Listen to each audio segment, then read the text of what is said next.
ആ regular interval, ഒരു definite time ഇൻ്റർവെല്ലിന് ശേഷം ആ മീഡിയയിൽ നിന്ന് N15 അത് കഴിഞ്ഞിട്ട് N14 ആ വളർത്തിയ മീഡിയയിൽ നിന്ന് അവർ DNA എക്സ്ട്രാക്ട് ചെയ്തു. സോ ഓരോ ജനറേഷനായിട്ടാണ് പറയുന്നത്. DNA എക്സ്ട്രാക്റ്റഡ് ഫ്രം കൾച്ചർ, ഈ പറഞ്ഞ വളർത്തിയ ഈ കൊളെ കൾച്ചറിൽ നിന്ന് DNA എക്സ്ട്രാക്ട് ചെയ്യുന്നു. 1 generation after the transfer from N15 to N14 medium. ആദ്യം N15 മീഡിയത്തിലാണ് ഈ കൊളേനെ വളർത്തിയത്. അപ്പോൾ അവിടുത്തെ ഈ കൊളയ്ക്ക് മുഴുവൻ N15 ആ നേച്ചറാണ് കിട്ടിയത്. അതിനുശേഷം അത് N14ലേക്ക് മാറ്റി. സോ N15ൽ നിന്ന് N14ലേക്ക് മാറ്റിയിട്ട് ഉണ്ടായ ആ കൾച്ചറിനെ നമ്മൾ ഫസ്റ്റ് ജനറേഷൻ എന്ന് പറയുന്നു. ഫോർ എക്സാമ്പിൾ ഒരു 20 മിനിറ്റിന് ശേഷം സോ N15ൽ നിന്ന് ഈ കൊളേനെ N14ൽ മാറ്റിയിട്ട് കൾച്ചർ ചെയ്തിട്ട് ആ ഈ കൊളെ കൾച്ചറിൽ നിന്ന് DNA സാമ്പിളായിട്ട് എടുത്തു. സോ 20 മിനിറ്റ്, ഈ കൊളയ്ക്ക് ആ റെപ്ലിക്കേഷൻ കംപ്ലീറ്റ് ചെയ്യാൻ വേണ്ട സമയം 20 മിനിറ്റാണ്. സോ 20 മിനിറ്റിന് ശേഷം അതിൽ നിന്ന് ഈ കൊളയുടെ ആ കൾച്ചറിൽ നിന്ന് സെല്ലിൽ നിന്ന് എന്ത് ചെയ്തു, DNA എക്സ്ട്രാക്ട് ചെയ്തു. സോ ജനറേഷൻ 1 ആദ്യത്തെ ജനറേഷനാണ് നമ്മൾ പറഞ്ഞപ്പോൾ N15ൽ നിന്ന് N14ലേക്ക് മാറ്റിയിട്ടുള്ളതാണ് ഫസ്റ്റ് ജനറേഷൻ. സോ ജനറേഷൻ ഫസ്റ്റിൽ നമുക്ക് കിട്ടിയത് ഹൈബ്രിഡ് അല്ലെങ്കിൽ ഇൻ്റർമീഡിയറ്റ് ഡെൻസിറ്റിയാണ്. അപ്പോൾ ഫസ്റ്റ് ജനറേഷനിൽ N15ഉമല്ല N14ഉമല്ല, അതായത് N15 അല്ല, N15ലായിരുന്നു ഈ കോളെ, പിന്നീട് മാറ്റിയത് N14ലാണ്. പക്ഷേ ഇത് രണ്ടുമല്ല കിട്ടിയത്, ഹൈബ്രിഡ് ഇൻ്റർമീഡിയറ്റ് ഡെൻസിറ്റി. അതായത് N15ഉം N14ഉം ഉള്ള ഒരു ഹൈബ്രിഡ് ഫോമിലുള്ള ഈ കൊള DNA ആണ് കണ്ടത്. സോ ഈ കൊളയിലുള്ള DNA എങ്ങനെയായിരുന്നു DNA ഡെൻസിറ്റി? N15ഉം N14ഉം ഒരു ഹൈബ്രിഡ്, ഒരെണ്ണം N15, ഒരെണ്ണം അതിൻ്റെ അടുത്ത സ്ട്രാൻഡ് N14.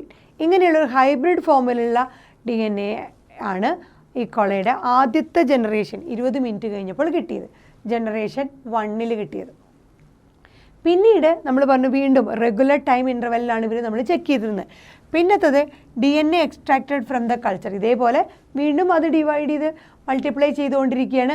അതിൻ്റെ ഇടയിലാണ് 20 മിനിറ്റിൻ്റെ ഇടയിൽ നമ്മൾ ചെക്ക് ചെയ്തപ്പോൾ ഒരു ഇൻ്റർമീഡിയറ്റ് ഡെൻസിറ്റി N15 പകുതി N14 പകുതി, അങ്ങനെ ഒരു ഹൈബ്രിഡ് ഫോമിലുള്ള DNA ഡെൻസിറ്റി കിട്ടി. രണ്ടാമത് വീണ്ടും ആ വളർന്നുകൊണ്ടിരിക്കുന്ന കൾച്ചറിൽ നിന്ന് DNA വീണ്ടും എക്സ്ട്രാക്ട് ചെയ്തു കൾച്ചറിൽ നിന്ന്. എപ്പോൾ അനദർ ജനറേഷൻ, ആ രണ്ടാമത്തെ ജനറേഷൻ എന്ന് പറയുന്നത് ആഫ്റ്റർ 40 ആണ്. രണ്ടാമത്തെ ജനറേഷൻ അടുത്ത 40 മിനിറ്റ് കഴിഞ്ഞപ്പോഴാണ് രണ്ടാമത്തെ ജനറേഷൻ. സോ ജനറേഷൻ 2ൽ കിട്ടിയത് നോക്കിയേ, equal amount of hybrid DNA.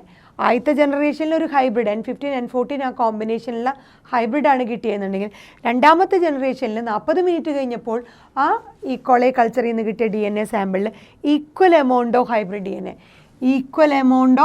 Hybrid DNA and light DNA. Light DNA ഉദ്ദേശിക്കുന്നത് N14 നോർമൽ DNA ആണ്. പകുതി ഹൈബ്രിഡ് DNAയും പകുതി നോർമൽ N14 DNA ആണ് 40 മിനിറ്റ് കഴിഞ്ഞപ്പോൾ കിട്ടിയത്. ഫോർ എക്സാമ്പിൾ N14 ഇങ്ങനെ പകുതി കിട്ടി, അതുപോലെ N15 N14 ഹൈബ്രിഡും N15 N14 ഹൈബ്രിഡും. ഇതാണ് നമ്മൾ ഉദ്ദേശിക്കുന്ന ഹൈബ്രിഡ്. സോ ഹൈബ്രിഡ് DNA ഇത് രണ്ടും ലൈറ്റ് DNA. സോ പകുതി equal amount of hybrid DNA, equal amount of light DNA.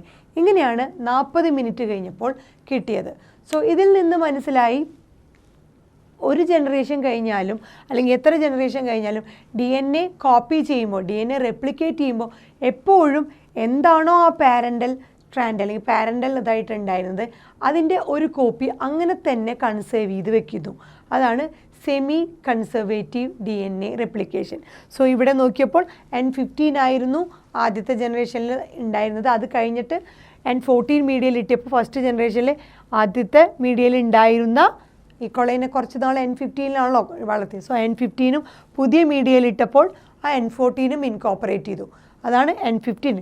So അപ്പോഴും ആദ്യം ഉണ്ടായിരുന്ന മീഡിയയിൽ N15 ഇൻകോപ്പറേറ്റ് ചെയ്ത ക്യാരക്ടർ പകുതി കൺസേർവ് ചെയ്തുകൊണ്ട് പുതിയതായിട്ടുള്ള N14ഉം ഇൻകോപ്പറേറ്റ് ചെയ്തു.